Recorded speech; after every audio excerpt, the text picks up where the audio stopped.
के बाद आप सभी का एक बार फिर से स्वागत है। मैं हूं रत्ना और आप देख रहे हैं केकेडी न्यूज। वक्त हो चुका है बुलेटिन का। शुरुआत करते हैं खबर से। 23 अप्रैल को पवन पुत्र भगवान हनुमान का भक्तों ने जन्मदिन मनाया। सुबह से ही हनुमान मंदिरों में लगा रहा भक्तों का तांता।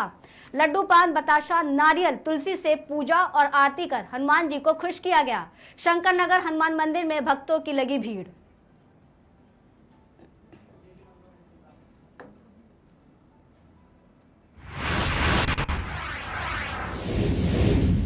कांग्रेस नेता पवन खेड़ा ने पीएम मोदी के बयान को चुनौती देते हुए कहा कि हमारे घोषणा पत्र में कहीं भी हिंदू मुसलमान लिखा हो तो दिखा दें। प्रधानमंत्री ने आज फिर झूठ बोला।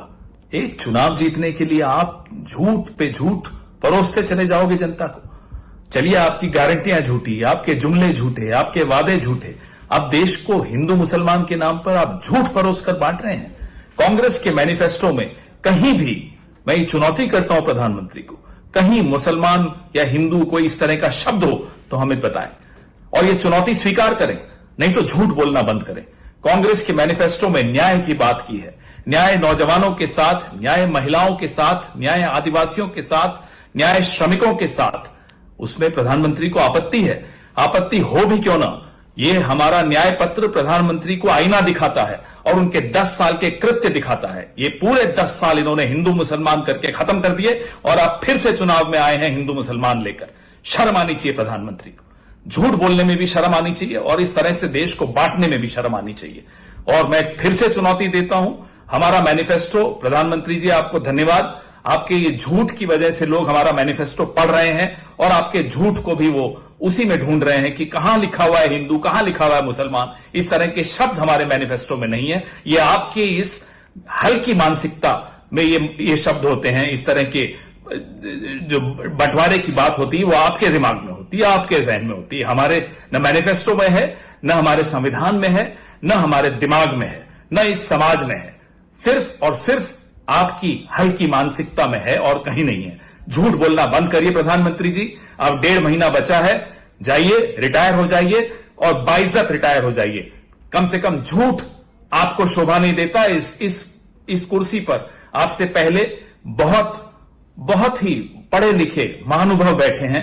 कभी किसी ने इस तरह का झूठ नहीं बोला जिस तरह से आप बोलते हैं। और आपके बाद भी बहुत अच्छे लोग आएंगे, प्रधानमंत्री बनेंगे, लेकिन कोई भी इस तरह से झूठ नहीं बोलेगा और आपका नाम इतिहास के डस्टबिन में जाएगा जिस तरह का आप झूठ बोलते हो। माफ कीजिएगा, ये भाषा हम आप ही से सीख रहे हैं। जय हिंद, जय कांग्रेस। प्रधानमंत्री ने आज फिर झूठ बोला। आज दिनांक 22 अप्रैल 2024 को खबर गाजियाबाद से है, जहां थाना टीला मोड़ के चौकी फरूख नगर में एक घर में आग लग गई। 2 लोग आग की चपेट में आने से घायल हो गए, जिन्हें उपचार के लिए हॉस्पिटल भेजा गया। उपचार के दौरान दोनों व्यक्तियों की मौत हो गई। फायर टीम आग बुझाने के प्रयास में लगी हुई है। वहीं एसपी शालीमार गार्डन ने बताया कि फायर और फील्ड यूनिट जांच कर रही है कि घर में आग कैसे लगी।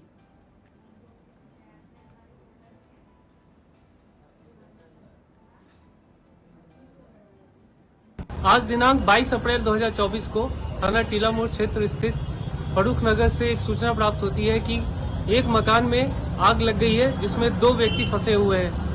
तत्काल पुलिस बल द्वारा वहां पहुंचकर फायर सर्विसेज को बुलाते हुए आग पर काबू पाई गई तथा घायलों को वहां से निकालकर उपचार हेतु अस्पताल भेजा गया।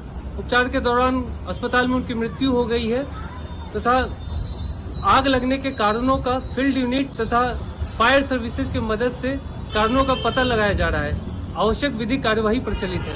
आज दिनांक 22 अप्रैल 2000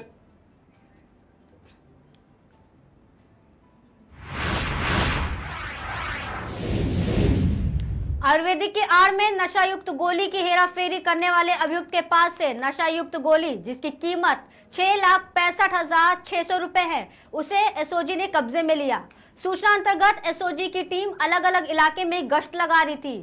शकास्पद तरंग नाम के आयुर्वेदिक नशायुक्त गोलियां नग 67,560 के मुद्दामाल को कब्जे में लेकर आगे की जांच शुरू की गई।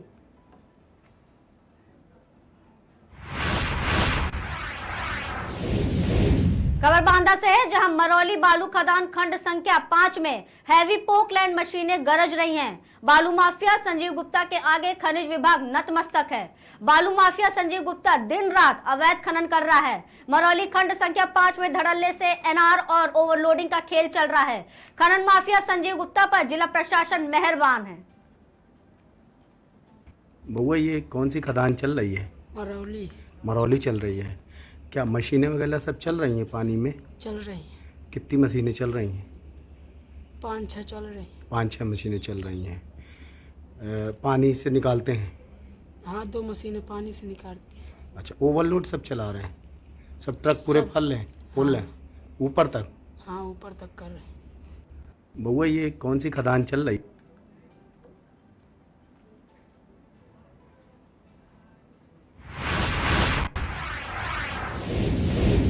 खबर कन्नौज से है, जहां आगरा लखनऊ एक्सप्रेसवे पर स्लीपर बस डिवाइडर तोड़कर दूसरी लेन में पहुंच गई और सामने से आ रहे ट्रक से भिड़ गई। 4 लोगों की मौके पर ही मौत हो गई और कई लोग घायल हो गए।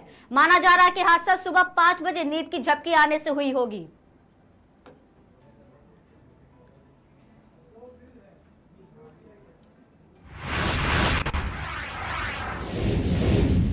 अगली खबर कौशाम्बी से है, जहां एक बार फिर भाजपा से सांसद प्रत्याशी का विरोध किया गया। सांसद प्रत्याशी विनोद सोनकर का दारानगर कस्बे में हुआ विरोध। लोग बोले 10 साल से ये दिखाई नहीं दिए।